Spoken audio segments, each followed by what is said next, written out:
Welcome to the Guyana Learning Channel. With us in studios are representatives from the Environmental Protection Agency. Today we'll be holding a very candid discussion on the role the Environmental Protection Agency plays in Guyana and some of their objectives, and of course some of the programs that are ongoing. So let me just introduce you to our two representatives. We have Ms. LaDonna Kisoon, who is the Public Relations Officer attached to the Environmental Protection Agency, and Ms. Savitri Etwaru, who is a personnel attached to the Oil and Gas Unit. Welcome to our studios, lady. So let's just get the ball rolling.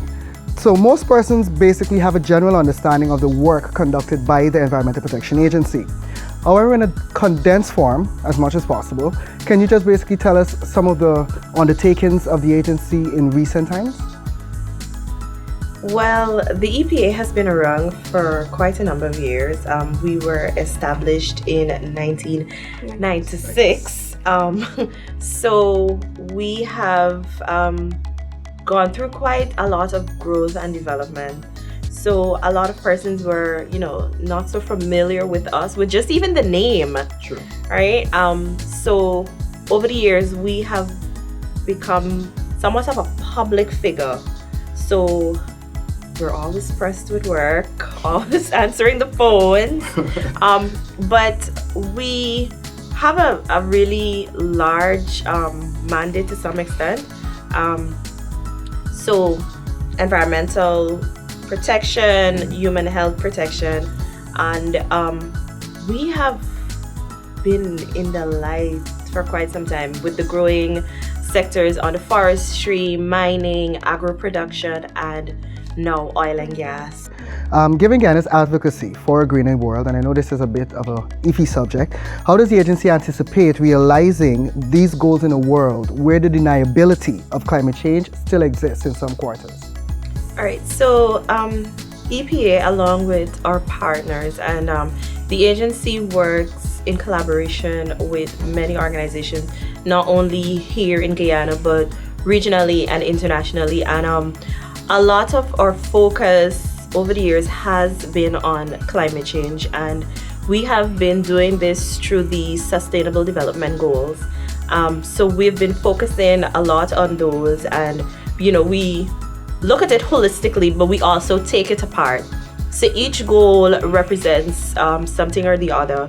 So you'll have clean water, and we know how important water is, much less clean water, right? So through a lot of the environmental celebrations or observances that we look at in Guyana, regionally and internationally, as simple as World Peace Day or International Biodiversity Day. So we use those opportunities to look at those goals and assess where we were, where we are, and where we want to go.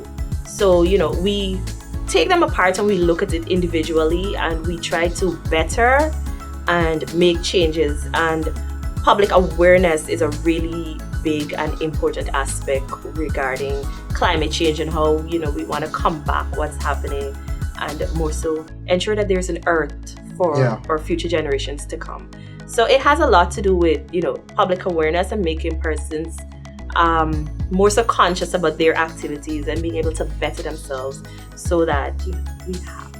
So individually and then collectively we see the ramifications. Yes, definitely. With that said, I've been wondering, the damage that has been done to the environment thus far, it's not irreparable, but what I'm thinking about is how can we have our children incorporated in the plans of the E.P.A, since they are the future generation that will have to safeguard and start protecting it from now. All right, so one of the things that we do, not just within the communications area, but we also involve all the other program areas, even for our administrative department. We try to include not only our staff, but we try to include children into the activities that we do. So at E.P.A, and I'm guessing most people already know this, we have a number of ads out there.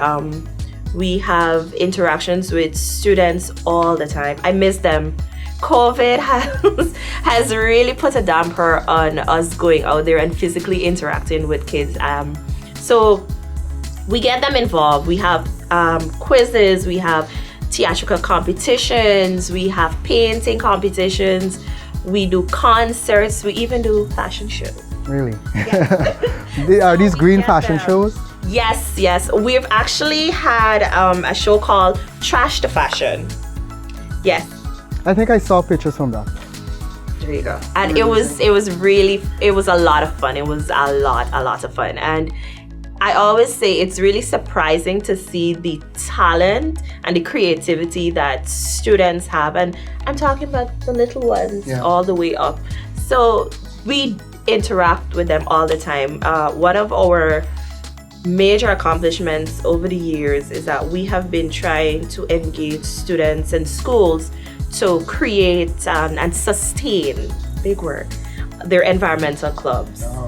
The agency has somewhat like a package for environmental clubs where we provide training for the clubs, the members. We provide supervisory training for the persons that are going to be managing the clubs.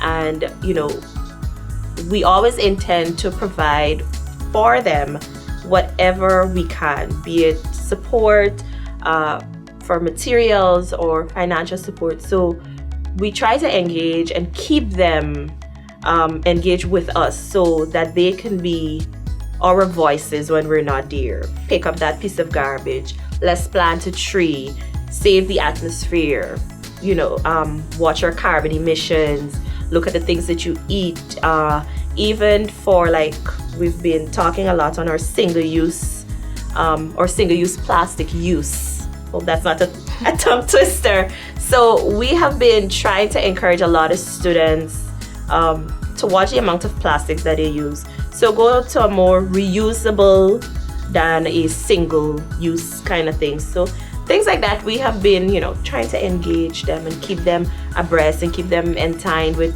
what the E.P.A is all about and what we want from them, how they can help Guyana, how they can help the world at large. A lot of persons are linking the pandemic to the restoration of the environment. And, it may sound like conspiracy theories or whatever, but your answer actually supports that theory. I've seen reports in terms of air quality where a decrease in air traffic and a decrease of industrial activities and so on has actually had a positive impact in our air quality. I mean, if they've done the study, then yes, it's true, right? I mean, we've clearly over the years, we've been able to see, over last year, we've been able to see the impact of the human species on the environment. It's quite astonishing, right? Quite astonishing.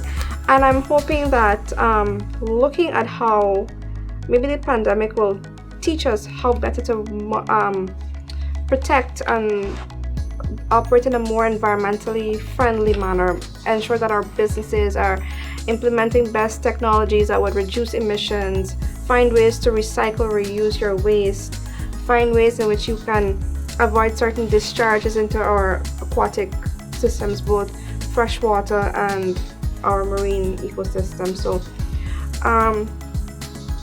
I think not only for the E.P.A, but globally, these are lessons that we can learn.